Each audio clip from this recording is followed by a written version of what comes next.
Çok üzüyor, öyle çok canım yanıyor. Elimden bir şey gelmiyor. Deli gönül gönül çok seviyor. Elimden bir şey gelmiyor. Deli kalbim çok seviyor.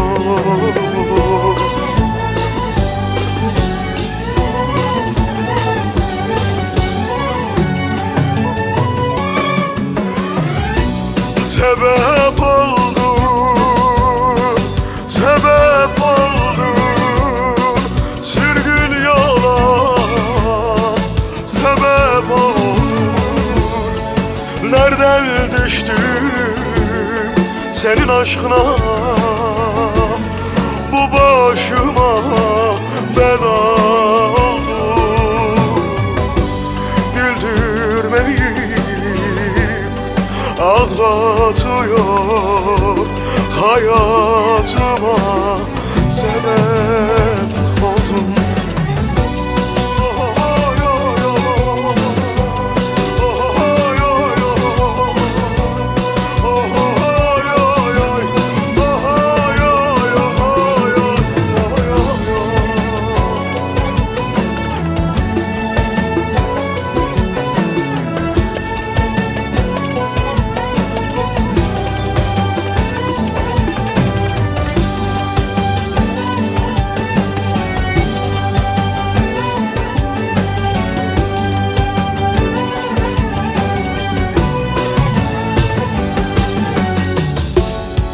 Başımda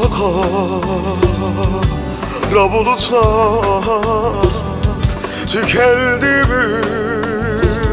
bütün umutlar.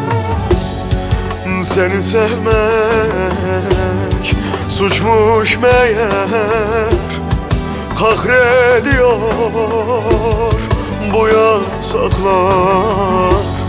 Seni sevmek suçmuş meğer, kahrediyor bu yasaklar.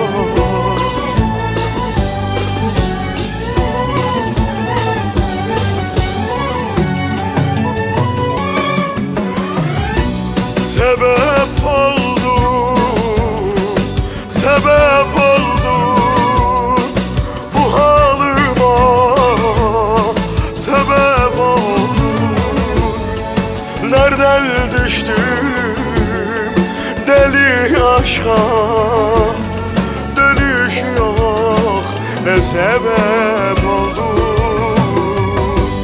Güldürmeyip ağlatıyor hayatıma. Sen sebep oldun. Sebep oldun.